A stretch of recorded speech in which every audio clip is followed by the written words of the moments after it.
वन्दे श्रीगुरुं दीनतारणं वञ्चाकल्पतरुर्भ्यश्च कृपासिन्धुभ्यैव च पतितानां पावनेभ्यो वैष्णवेभ्यो नमो नमः। नमो महावदन्याय कृष्णप्रेमप्रदायते कृष्णाय कृष्णचैतन्य नामिने गौरत्विषे नमः। नमस्ते तुहलग्राम नमस्ते मुसलायुध नमस्ते रेवतीकान्त नमस्ते भक्तवत्सल नमस्ते बलिनाम श्रेष्ठ नमस्ते धरणिधर प्रलम्बार नमस्ते तु त्राहि मां कृष्ण पूर्वज भुजे सव्यवेणुं शिरसि शिखिपिच्छं कटितटे दुकुलं नेत्रान्ते सहचरी कटाक्षं च विदधते सदा श्रीमद्वृन्दावनवसति लीला परिचयो जगन्नाथ स्वामी नयनपथगामी भवतु मे। हे कृष्ण करुणा सिंधु दीनबंधो जगतपते गोपेश गोपिकाकांत राधाकांत नमस्तुते। तप्त कांचन गौरांगी राधे वृंदावनेश्वरी वृषभानुसुते देवी प्रणमामि हरिप्रिये। वन्दे नन्दव्रजस्त्रीणां पादरेणुमवीक्ष्णस यासां हरिर्कथोद्गीतं पुनाति भुवनत्रयं नारायणं नमस्कृत्यं नरं चैव नरोत्तमं देवीं सरस्वती व्यासं ततो जयमुदीरये। भक्त्या विहीनमपराधलक्ष्यै क्षिप्ताश्च कामादितरङ्गमध्ये कृपामयि त्वां शरणं प्रपन्नं वृन्दे नमस्ते चरणारविन्दम्।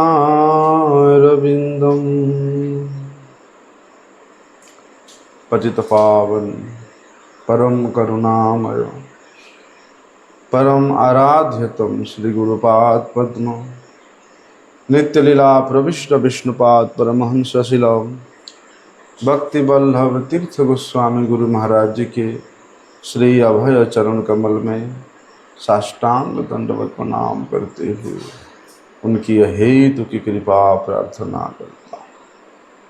परमाराध्यतम शिक्षा गुरुपाद पद्म नित्य लीला प्रविष्ट विष्णुपाद परमहंस शिला भक्ति विज्ञान भारती गोस्वामी महाराज जी के श्री चरण कमल में साष्टांग दंडवत प्रणाम करती हूँ कि हेतु की कृपा प्राप्त।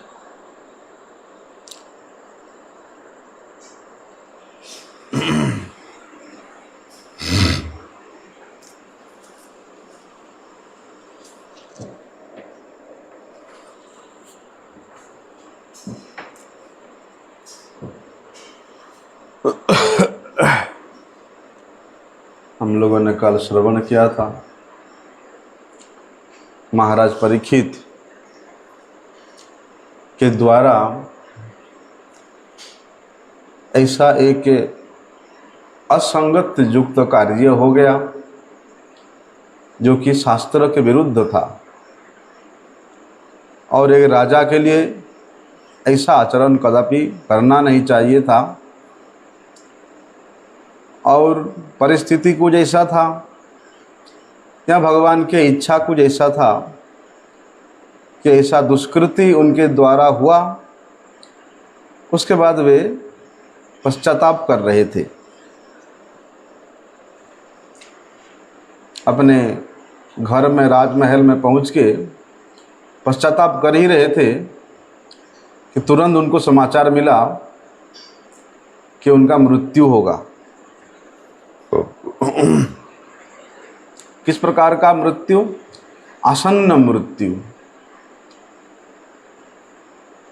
मृत्यु तो सबके जीवन में आएगा ही। मृत्यु के हाथ से कोई अपने आप को नहीं बचा सकता, लेकिन मृत्यु कब होगा, किस समय होगा, यह भी कोई नहीं जानता। तो ऐसा एक आसन्न मृत्यु का खबर परीक्षित महाराज के पास तुरंत पहुंचता है, जो कि जिन मुनि के गले में उन्होंने सर्प डाला था, मरा हुआ सर्प, वही समीक मुनि के पुत्र श्रृंगी के द्वारा शापित होकर के तक्षक नामक महान विषधर सर्प के दंशन करने से उनकी मृत्यु होगी। महाराज परीक्षित समाचार को सुनकर के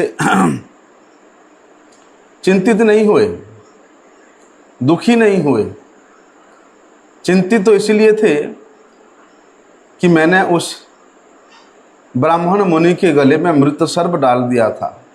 अपने इस कुकृत्य के लिए उन्होंने चिंतित थे, लेकिन जैसे ही उनका मृत्यु का समाचार मिला, वे तो उसको अपना जीवन का सबसे शुभ समाचार के रूप में ग्रहण किया कि इससे शुभ समाचार क्या हो सकता है, क्योंकि ऐसा समाचार जिसको सुनकर के संसार के प्रति संपूर्ण आसक्ति मिट जाएगा। जो बुद्धिमान पुरुष है उसी का, नहीं तो भैया लोग अंतिम सांस तक छोड़ते नहीं है। अपना धन, अपना घर, अपना बच्चा, हैं, अंतिम सांस तक नहीं छोड़ते आसक्ति। परीक्षित महाराज वे आत्मज्ञानी थे, वे तत्ववेत्ता थे, वे पहुंचे हुए महात्मा थे, राजर्षि थे। इसलिए अपने मृत्यु का समाचार सुनकर के वे बड़े प्रसन्न हुए, शुभ समाचार के रूप में ग्रहण किया। और समाचार भी ऐसा था कि जो भी आसक्ति है तुरंत मिट जाएगा। उसी प्रकार भैया कि संसार में सभी लोगों का मृत्यु सुनिश्चित है, मरना ही है सबको, फिर भी हम लोग आसक्ति को नहीं छोड़ते हैं। संसार के प्रति, परिवार के प्रति, अपने शरीर के प्रति आसक्ति को हम लोग नहीं छोड़ पाते हैं। क्योंकि यदि कोई व्यक्ति वास्तविक कल्याण चाहता है, सच्चा सुख प्राप्त करना चाहता है, नित्य सुख प्राप्त करना चाहता है, तो यह संसार के जो जन्म मृत्यु का चक्र है उसको बंद करना पड़ेगा। जब तक इस संसार के जन्म मृत्यु के चक्कर में बार बार आपका आवागमन होता रहेगा तब तक आप वास्तविक सुख नहीं, प्राणित्य सुख प्राप्त नहीं कर सकते हो। और बोलते मृत्यु का चक्र बंद तभी होगा जब हम लोग भगवान के नित्य धाम में पहुंच जाएंगे। भगवान के नित्य धाम में पहुंचने के बाद ही ये आवागमन बंद होगा, नहीं तो कभी स्वर्ग में, तो कभी मर्त्य में, तो कभी पाताल में, तो कभी ब्रह्मलोक तक भी जाएंगे। वो भी आवर्तिनो अर्जुन है, पुनरावर्तिन स्थान है। इसलिए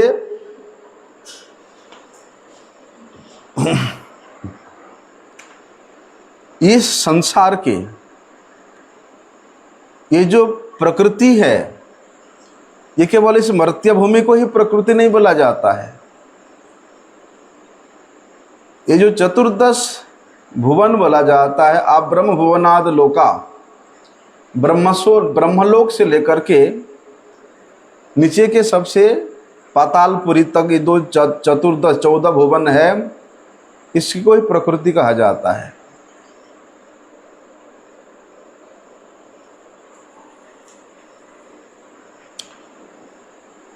इसलिए कोई व्यक्ति ऐसे मत सोचो कि हम स्वर्ग में पहुंच गए तो दोबारा हमारा यहाँ मृत्यु में जन्म नहीं होगा, हैं? ऐसे यहाँ तक कि कोई व्यक्ति सोचेगा हम तो ब्रह्मलोक तक पहुंच गए तो हमारा जन्म नहीं होगा दोबारा। नहीं, ब्रह्मलोक तक पहुंचे या स्वर्ग तक पहुंचे, ये मृत्यु के जन्म मृत्यु के चक्र में उसको आना जाना लगा रहना पड़ेगा। तो हम लोग जानते हैं, सुनते हैं कि भैया ब्रह्मलोक पर्यंत जितना भी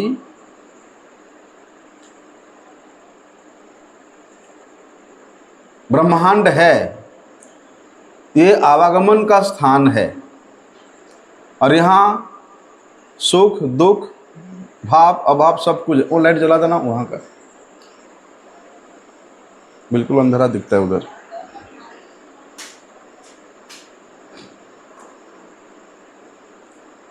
ठीक है, जानते हैं हम लोग, फिर भी स्वर्ग के लिए कामना करते हैं, हैं? मर्त्य के मनुष्य ज़्यादा से ज़्यादा स्वर्ग तक कामना करता है, दान करके पुण्य करके, हैं? कहीं कुआं खुदवा के, कहीं तालाब खुदवा के स्वर्ग तक कामना करता है, उसके ऊपर कामना नहीं कर सकता है। लेकिन बोलते हैं उसके ऊपर भी जो है जितने लोग हैं वो भी सब आने जाने का स्थान है। इसलिए ये आने जाने के जितने भी ब्रह्मांड है, वहाँ से छुटकारा पाने के लिए, अर्थात भगवान के नित्य धाम में जाने के लिए सभी को प्रयास करना चाहिए।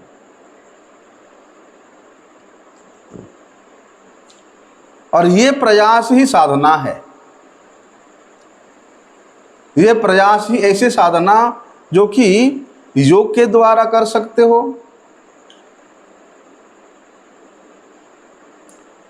ज्ञान के द्वारा कर सकते हो, या भक्ति के द्वारा कर सकते हो। लेकिन भक्ति के द्वारा जो साधना है वो सबसे श्रेष्ठ साधना है, जिससे भगवान के निजी घर में प्रवेश मिल जाता है, भगवान के निजी धाम में प्रवेश मिल जाता है। और इसी को कहते हैं सिद्धि का पथ।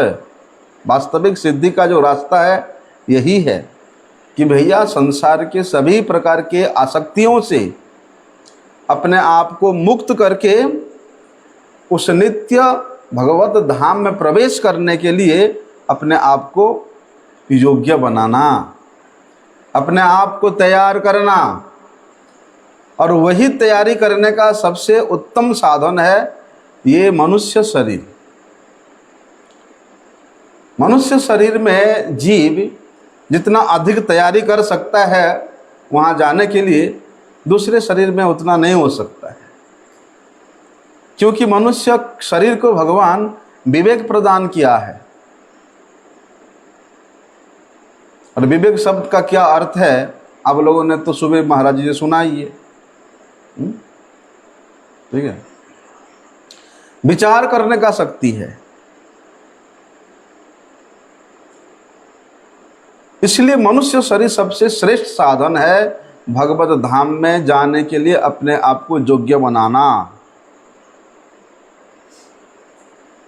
उसके लिए भैया श्रीमन महाप्रभु जी ने हम लोगों को सबसे श्रेष्ठ रास्ता बता दिया कि तृणादपि सुनिचेन तरोरपि सहिष्णुना अमानीन मानदेन कीर्तनीय सदा हरि। ये श्रेष्ठ आचरण है, ये श्रेष्ठ साधन है और ये श्रेष्ठ भक्ति का क्रिया है। इससे ऊपर कोई हो ही नहीं सकता। जो जितना सरल होगा, जो जितना दीनहीन होगा, वो उतना ही अपने आप को योग्य बना सकता है। और जहाँ तक महाराज परीक्षित की बात है, परीक्षित महाराज तो भैया भगवान का प्रिय भक्त थे और उनमें वे सब गुण था कि वे भगवान के धाम को जाए।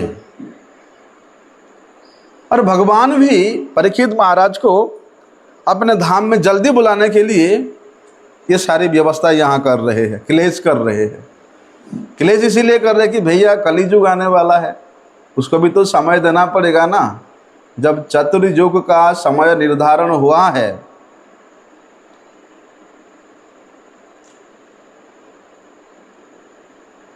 और कलियुग के समय प्रवेश भी आने का समय हो गया है और परीक्षित महाराज शासन चलता रहेगा तो फिर वो गणना गड़बड़ हो जाएगा हैं? और परीक्षित महाराज जब तो शासन करते रहेंगे तब तक कली वहाँ अपना प्रभाव डाल नहीं सकता है।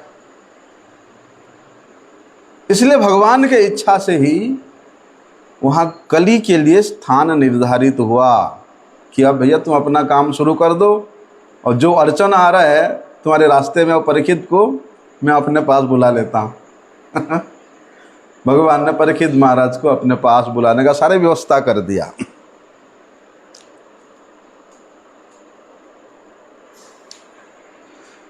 परीक्षित महाराज भक्त थे, इसलिए वे जानते थे, इस बात का अनुभव किया। कोई बात नहीं, वो ब्राह्मण का जो बालक श्रृंगी ऋषि,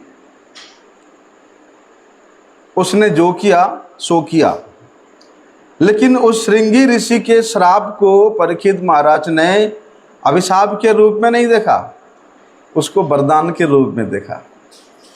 हा?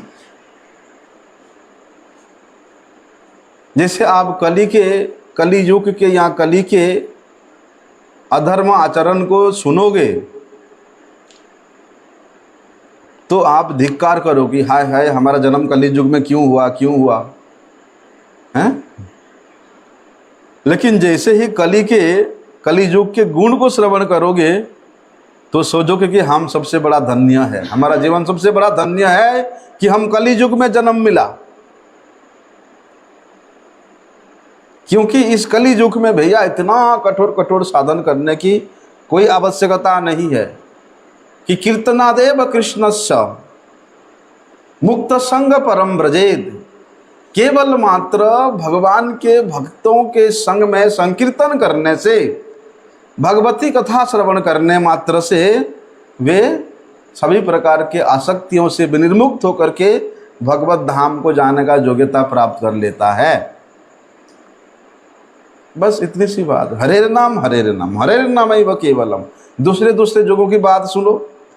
कृते अध्यायतो विष्णु तीर्थयाम जजतो मखई। भैया लाख वर्ष तक तपस्या करने के बावजूद भी भगवत धाम प्राप्त होगा नहीं होगा उसमें संदेह था। बड़े बड़े यज्ञ हवन करने के बाद भी संशय था कि भगवत पाद पद्म मिलेगा कि नहीं मिलेगा। लेकिन इस कलि युग में तो भैया ठप्पा लगा दिया कि निरपराध होकर के जो भगवत नाम का स्मरण करता है उसको निश्चित रूप से भगवत धाम ही प्राप्त होगा। अब सोचोगे कि हम ही धन्य हैं, है ना। और बोलते कली भी ऐसा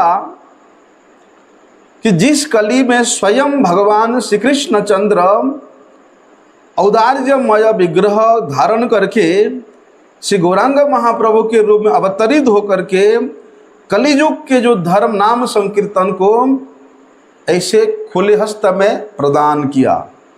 कोई नियम नहीं रखा ना जीना, इतना नियम करने के बाद ही तुम हरि नाम कर सकते हो, नहीं। खाते उड़ते फिरते चलते बैठते किसी भी अवस्था में भगवान का नाम कर सकते हो। तो इससे बड़ा सुजोग और क्या मिल सकता है, हाँ?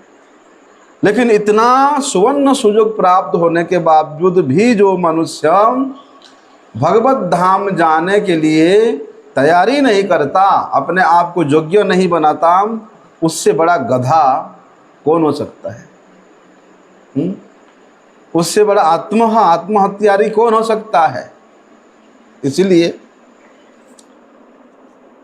परीक्षित महाराज की बात है, परीक्षित महाराज उस ब्राह्मण बालक के श्राप को वरदान के रूप में ग्रहण किया, क्योंकि उसको सुनते ही परीक्षित महाराज का जो सांसारिकता से, जो उनका राजनीतिक या सामाजिक जो भी जितने भी आसक्ति था, उससे परिपूर्ण रूप से विरक्त हो गया। समीक ऋषि ने तो अपने पुत्र के ऐसा कुकृत्य से वे बड़ी शोक प्रकट किया, बड़े दुखी हुए, अपने पुत्र को धिक्कारा भी, लेकिन उन्होंने तुरंत राजा के पास खबर भी भेजा कि महाराज आप भगवान के धाम जाने के लिए तैयारी करो। देखो, समीक मुनि जानते थे कि उनका पुत्र जो है वे बालक था, अबोध बालक था, और एक प्रकार से मूर्ख भी था कि ब्राह्मण को भगवान के कृपा से जो शक्ति मिलता है वो शक्ति को ऐसे दुरुपयोग नहीं किया जाता है। और उसने उसका दुरुपयोग किया, व्यर्थ ही राजा को शाप दे करके अपने ब्राह्मण तो शक्ति को उसने दुरुपयोग किया। और भैया केवल गले में तो एक मरा हुआ सर्प तो माला के रूप में डाला था, तो छोटे से गलती के लिए परीक्षित महाराज को मृत्यु रूपी श्राप देना ये ठीक नहीं है। और श्राप ऐसा भैया उसको वापस भी नहीं ले सकते हैं, ऐसा श्राप कि उसको वापस भी नहीं ले सकते हैं। इसलिए समीक मुनि ने सोचा कि राजा परीक्षित को सूचित कर देना चाहिए कि सप्ताह के अंदर में, एक सप्ताह के अंदर तुम्हारा मृत्यु होगा, इसके लिए तैयार करो, तैयारी रहो। इसलिए जीने के लिए तैयारी नहीं करना, मरने के लिए तैयारी करना चाहिए। प्रत्येक मनुष्य को जी तो रहे हो, लेकिन मरने के लिए तुम्हारी क्या तैयारी है? और जो मरने के लिए तैयारी करता है, बोलते हैं वो वास्तव में बुद्धिमान व्यक्ति है। अरे जीने के लिए तो जन्म हुआ है हमारा, ऐशो आराम जिंदगी जीने के लिए तो जन्म हुआ है, फिर मरने की तैयारी क्यों करे भैया? बोलेंगे बाबा जी पागल हो गया, मरने की तैयारी की बात कर रहा है। हाँ?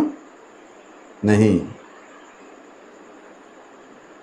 मनुष्य शरीर जीने के लिए नहीं मिला है, भोग विलास के लिए नहीं मिला है। लब्धा सुदुर्लभमिदं बहु संभवान्ते। भैया कितने लाख जोनि भ्रमण करने के उपरांत ये जीवात्मा को ये मनुष्य शरीर प्राप्त हुआ है। पहले पहले जन्म में कुकर सुकर योनियों में तुमने कितने भोग विलास किया है। कभी राजा भी बना, कभी प्रजा भी बना, कभी नौकर भी बना, कभी कुत्ता भी बना। उन जन्मों में ये जीवात्मा ने कितना भोग विलास किया है। लेकिन उन तमाम योनियों को भ्रमण करके आया है। इसलिए ये जो मनुष्य जीवन है, शरीर है, ये दुर्लभ नहीं सुदुर्लभ है। और भगवान के कृपा से उस जीव को मनुष्य शरीर प्राप्त हुआ है, हैं? इसलिए मनुष्य क्या करना, अर्थदम अनित्यम अपीह धीराहा, कि भैया एक तो ये मनुष्य शरीर अनित्य है और रोगग्रस्त भी है, इसलिए उससे पहले अपने स्वार्थ को परिपूर्ण कर लेना ही धीर व्यक्ति का, बुद्धिमान व्यक्ति का कर्तव्य होता है। स्वार्थ क्या है कि स्वार्थ गतिम ही विष्णु जेन बहिरर्थ मानिनः, भगवान विष्णु की प्रसन्नता ही उस जीवात्मा का स्वार्थ है, क्योंकि भगवान विष्णु के साथ ही उसका नित्य संबंध है। इसलिए उनके सेवा करना ही, उनके प्रसन्नता ही उसका स्वार्थ है। इसलिए भैया मरने से पहले ये स्वार्थ को जो परिपूर्ण करता है वास्तव में वही मनुष्य है, बाकी सब पशु है, सब पशु है बाकी। और यहां पर बात करें तो समीक मुनि जिस प्रकार एक स्वरूप सिद्ध आत्मा है, उसी प्रकार परीक्षित महाराज भी एक स्वरूप सिद्ध आत्मा है। लेकिन फर्क ये है कि समीक मुनि एक योगी थे, लेकिन भगवान के साथ युक्त थे योगिक क्रियाओं के द्वारा, और परीक्षित महाराज भक्त थे,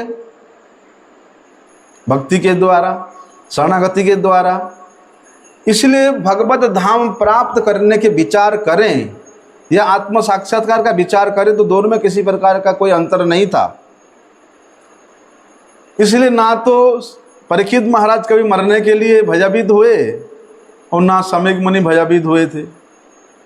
देखा सांप डला हुआ है, चुपचाप उतार के इसे साइड में रख दिया। इसलिए भैया जो आत्म साक्षात्कार के पथ पे प्रतिष्ठित है और सौरभ सिद्धि अवस्था को प्राप्त कर चुका है, वे व्यक्ति मरने के लिए कभी नहीं डरता। अगर विचार करें, नहीं परीक्षित महाराज ऐसा एक काम करके आया और जब उनको पता चला कि मैंने ऐसा किया, पश्चाताप भी कर रहे हैं, तो उनको वापिस जाकर के क्षमा मांगना चाहिए मुनि से। लेकिन उससे पहले ही समीक मुनि ने इतना दैन्यतापूर्ण शब्दों के द्वारा और परीक्षित महाराज के गुणों को वर्धन करने वाला शब्दों के द्वारा उन्होंने खबर भेजा अपने उस अवध पुत्र श्रृंगी को तिरस्कार करते हुए।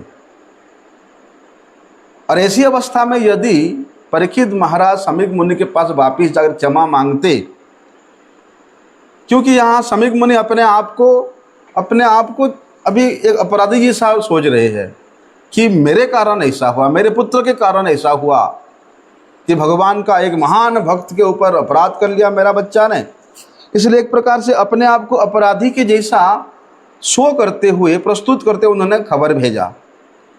तो परीक्षित महाराज सोचते, अगर मैं ऐसी अवस्था में उनके पास क्षमा मांगूं तो उनको और दुख होगा, उनको मैं शर्मिंदा करना नहीं चाहता हूं।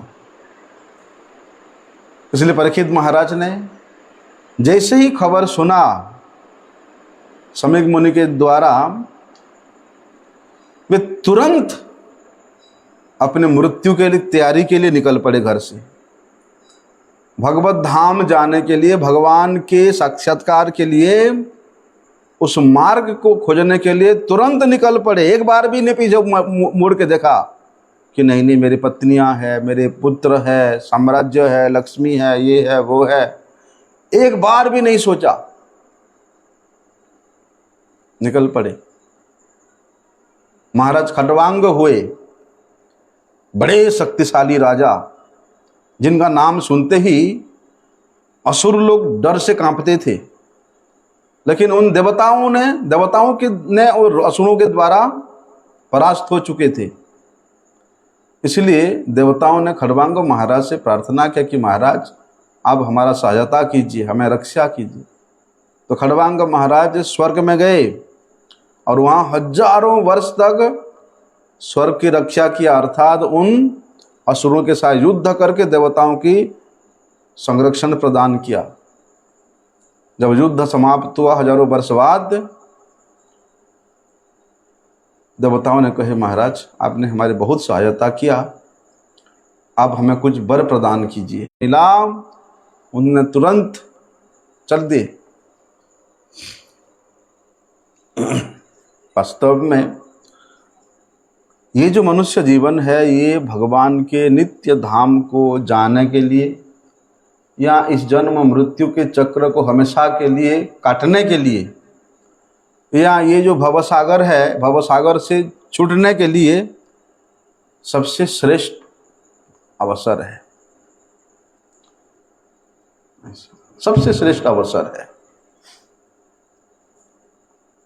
और यदि आप वेद विहित नियम के अनुसार वर्णाश्रम धर्म के शिक्षा को अध्ययन करोगे या उसको सुनोगे, तो उस वर्णाश्रम धर्म में यही शिक्षा दिया जाता है कि भैया ऐसा आचरण करो, ऐसा कार्य करो। कोई बात नहीं, अपने वर्ण में है, अपने आश्रम में है, और उनके वर्ण और आश्रम के यथोचित नियमों को पालन करते हुए लोग वही कार्य करते हैं जिस कार्य के द्वारा उनको वहां जाने का सुअवसर प्राप्त हो सके। वही समाज का शिक्षा होता था। लेकिन वो शिक्षा प्रणाली संपूर्ण रूप से बंद हो चुका है। जो जितना पाशविक जीवन व्यतीत कर सके, जो जितना आसुरिक संपत्ति एकत्रित कर सके, आजकल की शिक्षा ऐसे हो। इसलिए भक्तिविनोद ठाकुर जी ने आजकल के शिक्षा को क्या बताया? जड़ विद्या जत मायार वैभव तुम्हार भजने बाधा। कि भैया ये अभी का जो विद्या है ये वास्तव में अविद्या है, ये माया का वैभव है। और जो जितना शिक्षित होता है वो उतना बड़ा मूर्ख होता है, जो जितना बड़े धनी होता है उतना बड़ा मूर्ख होता है। जीव के करे गाधा, गाधा बना देता है। इसलिए पहले वर्णाश्रम धर्म प्रणाली में या सनातन धर्म अवलंबन में इस प्रकार की शिक्षा होती थी, और वे शिक्षा केवल इसीलिए कि किस प्रकार से वे भगवान के धाम को वापिस जा सके उसके लिए तैयारी करना, जन्म से ही तैयारी करते हैं। कैसे तैयारी? देखो, श्रेष्ठ तैयारी। जिस तरह गृहस्थ को वानप्रस्थ के बाद जंगल में जाकर के, वन में जाकर के सन्यास के लिए तैयारी करना चाहिए, हैं? और इस प्रकार वेद का नियम भी है कि पंचाशात उद्वम वनम व्रजेत, कि भैया 50 साल हो गया, ठीक है, 50 साल हो गया उम्र, तो वनम व्रजेत, छोड़ दो घर को। लेकिन 50 साल के बाद ही ज्यादा आसक्ति होता है ना, कि अब तो पोती हो गए, उनको छोड़ के मैं कैसे जाऊं? इतना मेहनत से मैंने घर बनाया, इतना मेहनत से परिवार किया, कैसे छोड़ के जाऊं? जिस समय आसक्ति का समय होता है उसी समय हमारे शास्त्र निर्देश देता है कि सबको त्यागो और निकल पड़ो मुक्ति के मार्ग पे, सिद्धि पे मार्ग पे, भगवत धाम के मार्ग पे निकल पड़ो। मृत्यु होने से पहले भैया ये सब तैयारी कर लेना चाहिए। लेकिन किसी को इस प्रकार के मृत्यु का समाचार नहीं मिलता, मरने से पहले कोई सूचना नहीं मिलता। लेकिन ऐसा मैं देखा कोई जीव है, जैसे कुत्ता, कुत्ता को 2-3 घंटा पहले मालूम पड़ जाता है कि अब मैं 2-3 घंटा बाद मर जाऊंगा। जो सियार होता ना, सियार को मालूम पड़ जाए 2-3 घंटा पहले, अच्छा खासा है, एकदम स्वस्थ है, लेकिन 2-3 आधा घंटा पहले मालूम पड़ जाता है कि अब मैं मरने वाला हूं, और मर भी जाता है। लेकिन मनुष्य को यहाँ और किसी को इस प्रकार के पूर्व सूचना नहीं मिल पाती। लेकिन भैया मृत्यु तो आज हो या 100 साल बाद, अद्य व अद्य सतामते मृत्यु व परिणाम ध्रुव, आज हो या 100 साल बाद, मृत्यु तो ध्रुव सत्य है, कोई नहीं टाल सकता। लेकिन क्या करें, आसक्ति इतना है कि लोग सोचते हैं कि मैं नहीं मरूंगा कभी, सब मर जाए लेकिन मैं नहीं मरूंगा। सबसे बड़ा आश्चर्य तो यही है, उस बक रूपधारी धर्म ने युधिष्ठिर महाराज को यही प्रश्न किया था कि सबसे बड़ा आश्चर्य क्या है। युधिष्ठिर महाराज ने क्या उत्तर दिया था कि प्राणी अपने आंखों के सामने देख रहा है कि उसके दादा परदादा सब मर गए, उसके माता पिता मर गए, फिर भी वो व्यक्ति सोचता है कि मैं जिंदा रहूंगा। अपने आंखों के सामने प्राणियों के मृत्यु को देखते हुए भी वो सोचता है कि मैं जिंदा रहूंगा, और वो जिंदा रहने के लिए मकान बना रहा है, पैसे इकट्ठा कर रहा है, पता नहीं क्या क्या। ये सबसे बड़ा आश्चर्य है। वे भूल जाते हैं कि हमको मरना है, लेकिन कर्तव्य क्या है प्रत्येक मनुष्य का? भगवान के धाम में वापिस जाने के लिए तैयारी करना ही उसका कर्तव्य है। इसको बोलते कर्तव्य परायणता। लेकिन क्या करे भैया, यहाँ तो अच्छा खाओ, अच्छा पियो और अच्छा मौज से जिंदगी बिताओ, इस प्रकार करके वे अपने जीवन को गधे जैसा ऐसे व्यर्थ बिता देते हैं। उसके स्वयं का क्या दायित्व है भूल जाता है, स्वयं का क्या कर्तव्य भूल करके अपने परिवार के लिए, अगर कोई उनके परिवार के बच्चा को, इसके पुत्र को, पुत्री को, पत्नी को कुछ बोल दे, लड़ने मरने को तैयार हो जाता है। मेरे बोल करके, मेरे पत्नी को तुमने ऐसा बोला, मेरे बेटा को ऐसा बोला, मैं देख लूंगा तुझे। लेकिन प्रभुपाद जी कहते हैं कि यही परिवारी जन जो है, ये जो आत्मीय जन जो है, ये स्वजनाख्य दस्यु, ये दस्यु है। तुम्हारा कर्तव्य परायणता को ये लोग डकैती करके ले जाते हैं और अपने में लगा देते हैं। शादी किया, अब हमारा करो, भरण पोषण करो, बच्चा किया, बच्चों पालो, घर बनाओ, ये करो वो करो।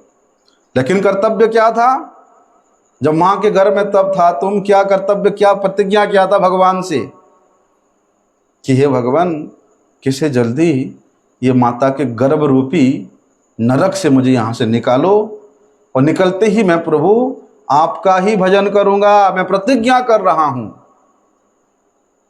लेकिन यहां भूल जाता है वो प्रतिज्ञा को, और मेरा मेरा मेरा मेरा करके वो मेरा के चक्कर में ही फंस जाता है। इसलिए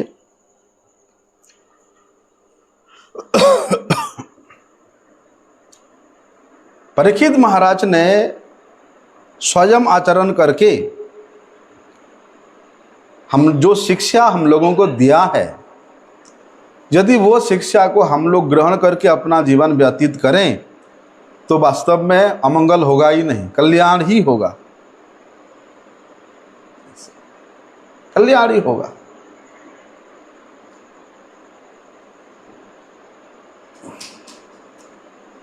तो परीक्षित महाराज ने उन तमाम ऋषियों से भगवत प्राप्ति का उपाय के विषय में जिज्ञासा करते हैं। लेकिन अपने मन को किस प्रकार से मनः कृष्ण निवेशयेत, भगवान श्री कृष्ण के पाद पद्मों में मन किस प्रकार से नियोजित हो जाए, ऐसा दृढ़ संकल्प करके उन्होंने घर से निकल करके कहाँ गए? गंगा जी के तट पे गए और वहां बैठ गए। भैया दुनिया जाए बाढ़ में। अथो बिहा एवं अमम च लोकम विमर्शितो हेय तया पुरस्तात् कृष्णांघ्रि सेवाम अभिधन्यमान उपाविशत प्रायम अमर्त्य नद्याम। ये जो गंगा नदी अमर्त्य है, ये इस मर्त्य भूमि का नहीं है, इसलिए गंगा जी का एक नाम अमर्त्य भी है। अमर्त्य नद्याम एक दिव्य नदी है। गंगा कहो या जमुना जी कहो, गंगा जी का सीधे नाम नहीं है, अमर्त्य नद्याम बोला है। वहां जाकर के बड़े दृढ़ता पूर्वक संकल्प लेकर के बैठ गए, क्योंकि भगवान श्री कृष्ण के जो अति दिव्य उनका प्रेममयी सेवा है, वो सबसे सर्वोच्च और उपलब्धि है, सबसे श्रेष्ठ प्राप्य वस्तु है, जो कि अब दूसरे किसी साधना से नहीं मिल सकता है। ना योग के द्वारा, ना ज्ञान के द्वारा, ना वेद अध्ययन के द्वारा, न शास्त्र, ना बहुत से शास्त्रों की पढ़ने से, ना दान से, ना पुण्य से। भगवान कहते हैं कि मुक्तिम दद्याति करहिचित न च स्वभक्ति योगम। लोगों को मैं मुक्ति दे देता हूं, लेकिन अपनी भक्ति को मैं छुपा करके रखता हूं। जिस साधक जो केवल मात्र निष्किंचन होकर के, मेरे सेवा परायण होकर के अपना जीवन व्यतीत करता है, उसी को ही भक्ति प्रदान करता हूं। इसलिए वहां पर भगवान के उस सर्वोच्च प्रेममयी सेवा को प्राप्त करने की आशा से परीक्षित महाराज वहां विराजमान हो गए।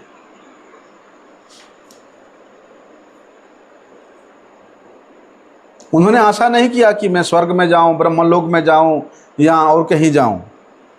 सीधे भगवत धाम जाने के लिए ही उनका लक्ष्य हुआ, क्योंकि परीक्षित महाराज वे उत्तम भक्त थे। उनके लिए स्वर्ग की कामना करना, मुक्ति की कामना करना, ब्रह्मलोक की कामना करना उनके लिए अति तुच्छ था वो वस्तु। और एक भगवान का भक्त के सामने ये भुक्ति मुक्ति क्या है? भगवान कहते हैं यदि मैं याचना भी करता हूं मेरे भक्त को, क्या जो 6 प्रकार के मुक्ति है, फिर भी धीयमानम न गृह्णन्ति मत सेवनम बिना, मेरे सेवा को छोड़ करके मेरे भक्त लोग उसको कभी ग्रहण नहीं करते हैं। और परीक्षित महाराज जिस तरह के भक्त है, उनको स्वर्ग भोग विलास, यहाँ वो ब्रह्मलोक की सुख कहाँ उनको आनंद प्रदान सुख दे सकता है। इसलिए वे तो भगवान श्री कृष्ण के उस नित्य गोलोक वृंदावन में पधारना चाहते थे।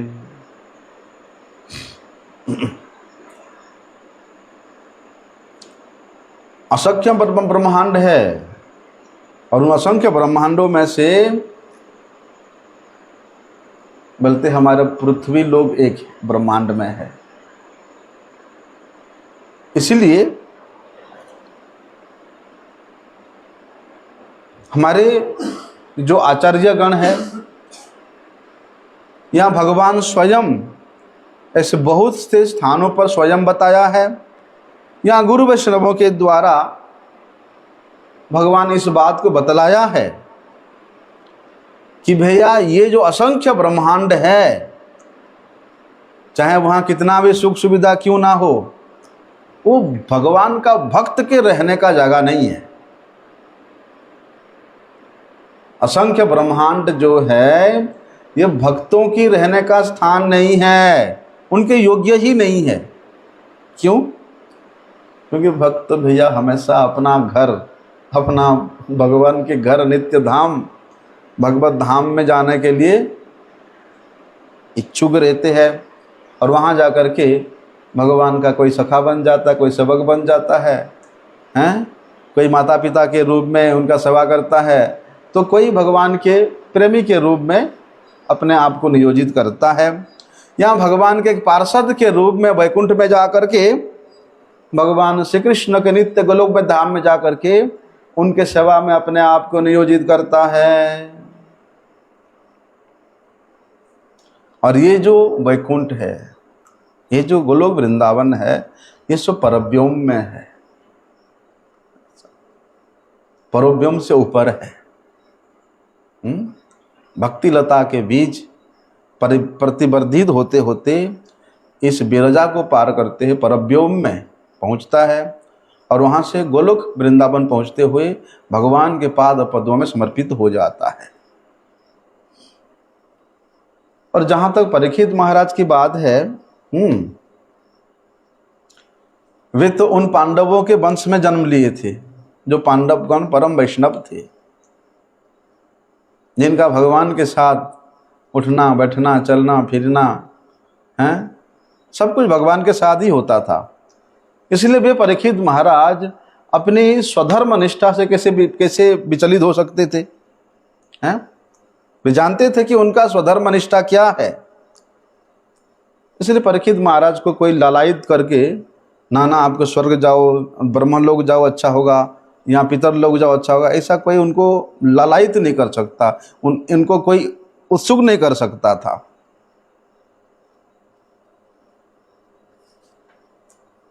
इसीलिए परीक्षित महाराज किसी का नहीं सुना, चुपचाप जाकर के वहाँ गंगा जी के तट पे बैठ गए। भैया देश का साम्राज्य का एक छत्र सम्राट है और राजा सब कुछ त्याग करके चला गया। आज एक खबर पढ़ा मैंने कि रमण रति के महाराज जी गुरु शरणानंद जी 4 दिन पहले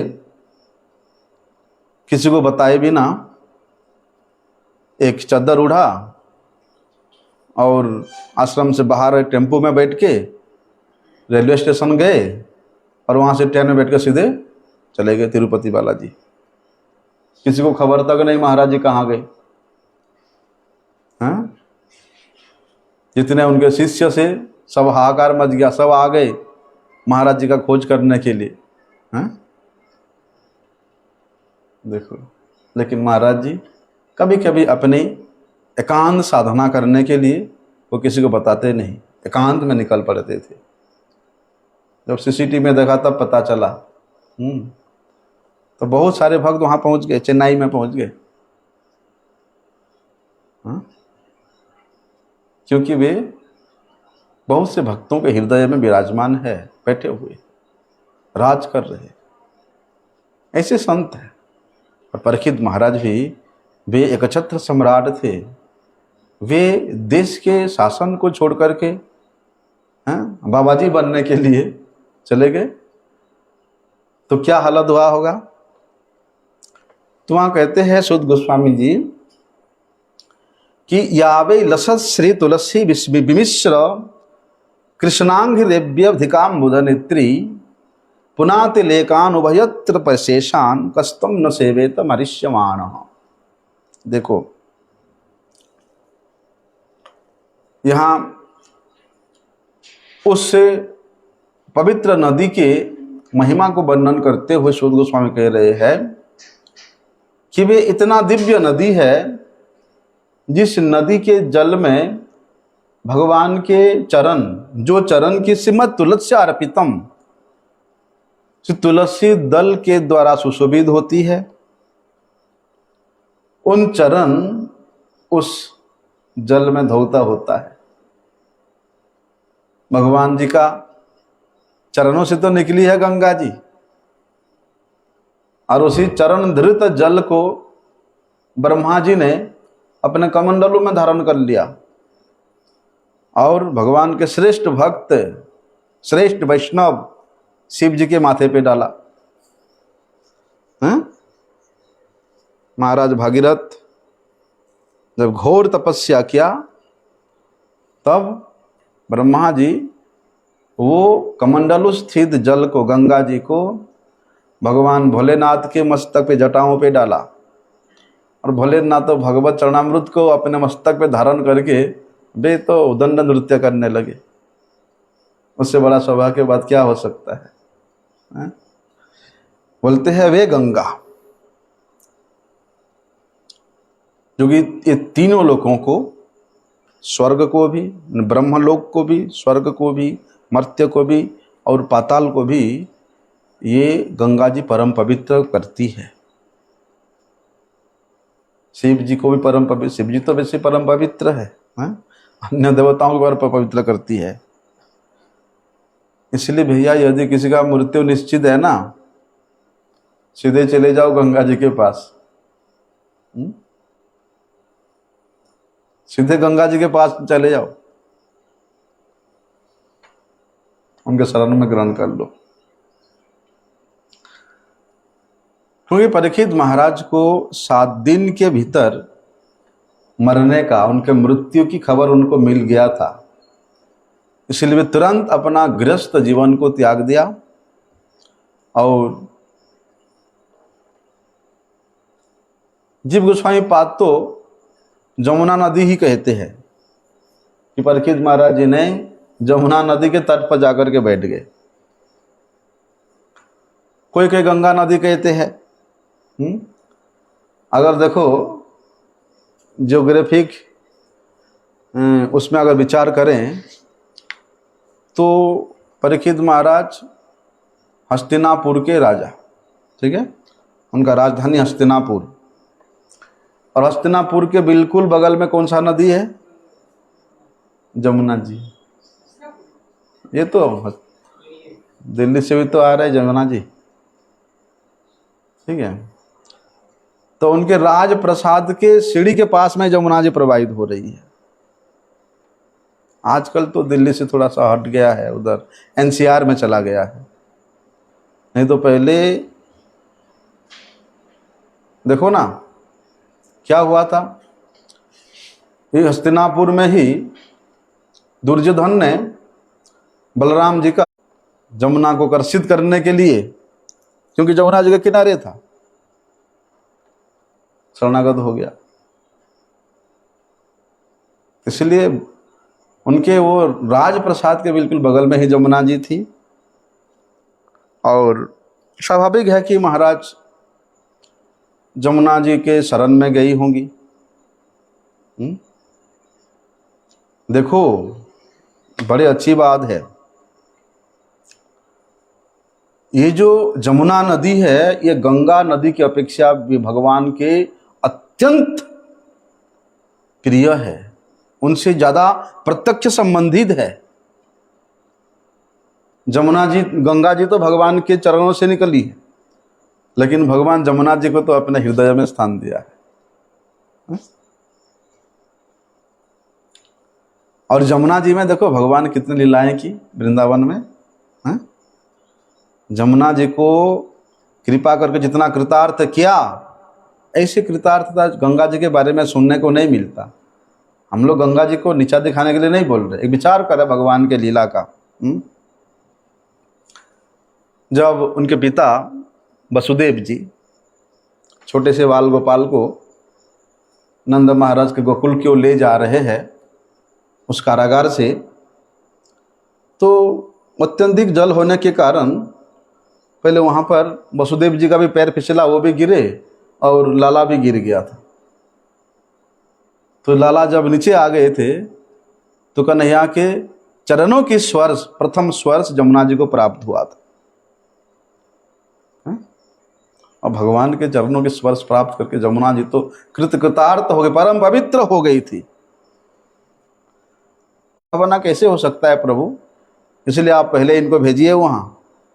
इसलिए जमुना जी और गिरिराज जी पहले ही यहाँ आए।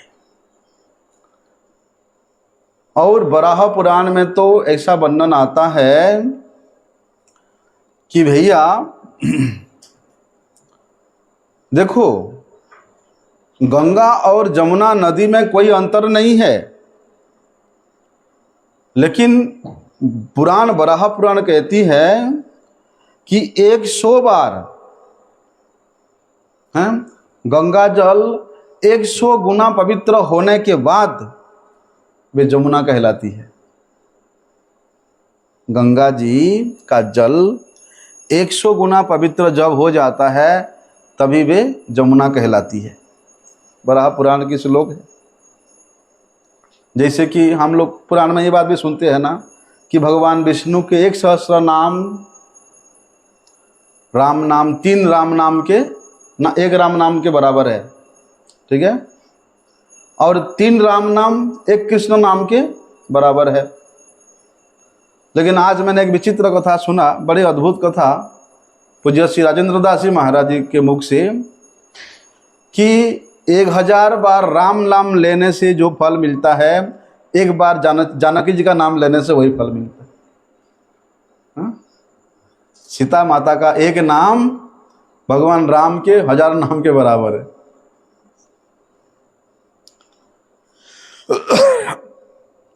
तो इस प्रकार परीक्षित महाराज, जो कि पांडवों के बड़े सुयोग्य संतान है, उन्होंने भैया आमरण अनशन करने के लिए अपने आप को भगवान श्री कृष्ण के पाद पद्म में समर्पित करने के लिए वे वहाँ गंगा जी के तट पे जाकर के बैठ गए कि इति व्यवच्छिद्य स पांडवेय प्रायोपवेशम प्रतिविष्णुपद्याम ददो मुतुम मुकुंदांघ्री अनन्य भावो मुनि व्रतो मुक्त समस्त संगः।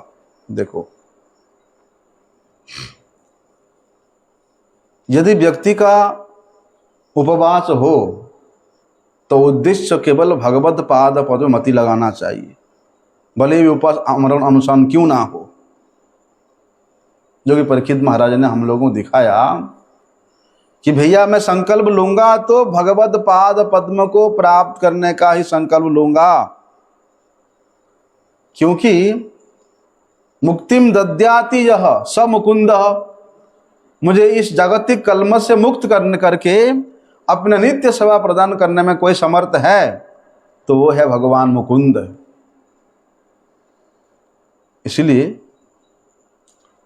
अपने सगे संबंधियों से, अपने परिवार की आसक्तियों से परिपूर्ण रूप से मुक्त करके उन्होंने मुनि का आचरण को, मुनि का वेश को, मुनि के भाव को ग्रहण करते हुए, मुनि कौन होता है? मौनम चरंती बीजने तत्कथासु अभिधास्यते, कि उन्होंने संसार के सभी प्रकार के वार्ताओं से मौन होकर के केवल मात्र एकांत में बीजने भगवत चिंतन में जो लगा रहता है, वास्तव में मुनि है। ऐसे मुनि का आश्रय ग्रहण करके उन्होंने व्रत को स्वीकार करते हैं।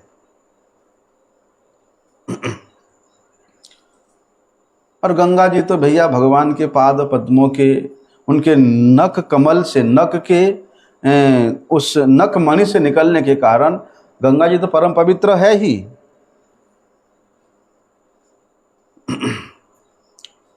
इसीलिए बोलते हैं ना कि भगवान के पाद पद्मों के शरण में जाना चाहिए।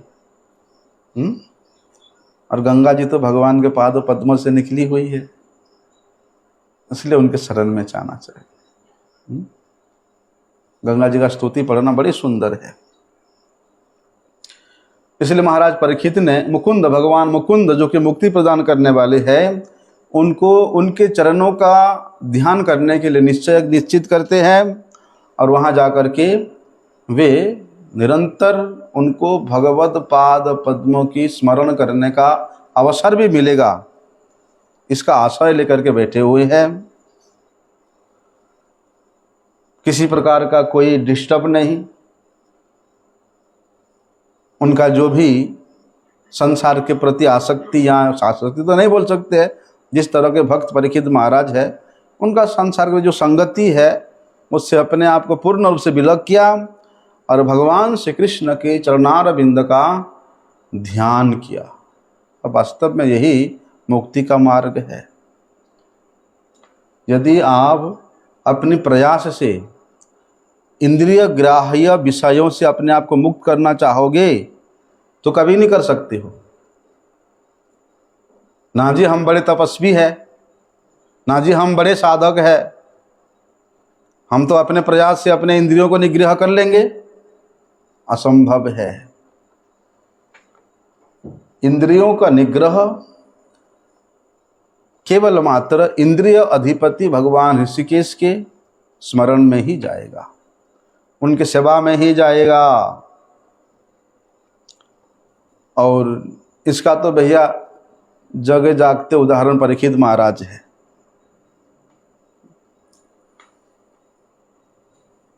परीक्षित महाराज भगवान के कोई छोटे मोटे भक्त, बड़े भक्त थे। इसलिए ऐसी परिस्थिति में भी, भाई जैसे हम जानते हैं कि हमारा मृत्यु होगा, हाँ, तो बड़े से बड़े डॉक्टर है, उसको दिखाने के लिए जाएंगे, प्राण बच जाए, भले उसका घर बिक जाए, जमीन बिक जाए, किडनी बिक जाए अपने परिवार वालों का, फिर भी वो बचने के लिए बड़ा से बड़ा डॉक्टर को अब चिकित्सा कराने जाएगा। लेकिन परीक्षित महाराज जीवन के ऐसी प्रतिकूल परिस्थिति में भी कैसे अनुकूलता का आचरण कर रहे हैं। बोलने का मतलब ये है कि भैया कोई भी मनुष्य जानबूझ करके पाप नहीं करता और नहीं करना भी चाहिए। और अविचल रूप से, अनन्य रूप से ना भी हो, अविचल रूप से अपने मन को भगवान के पाद पद्मों के चिंतन में लगाना चाहिए। करके देखो, आपके मुक्ति का मार्ग जो है बिल्कुल स्पष्ट दिखाई देगा।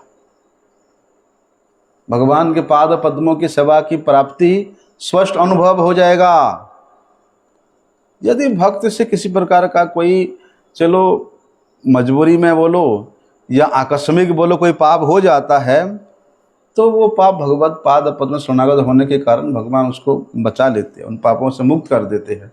शास्त्र में भी ऐसे वर्णन है कि स्वपाद मूलम भजतः प्रियस्य त्यक्तान्य भावस्य हरिहि परेश विकर्म चोत पतिताम कथनचित धुनोति सर्वम हृदय सन्निविष्ट। यदि भगवान के भक्त ऐसा कुछ मजबूरी के आकस्मिकता कोई अकार्य कर भी लेता है, तो भगवान तो उसके हृदय विराजमान है हमेशा। इसलिए हृदय सन्निविष्ट, उसके तमाम पापों को भगवान मुक्त कर देते हैं। और भक्त को होता ही है, जैसे भगवान गीता में कहते हैं, सर्वधर्मान परित्यज्य मामेकं शरणं व्रज। समाज का धर्म, देह का धर्म, वेद का भी धर्म है, सभी धर्म को भक्ति योग सिखाने से, बताने से पहले भगवान ने जितना भी योग बताया था, हैं, कर्म योग हो, ध्यान योग हो, संन्यास योग हो, हैं, हाँ, ये सारी योग के नियमों को भी तुम छोड़ दो।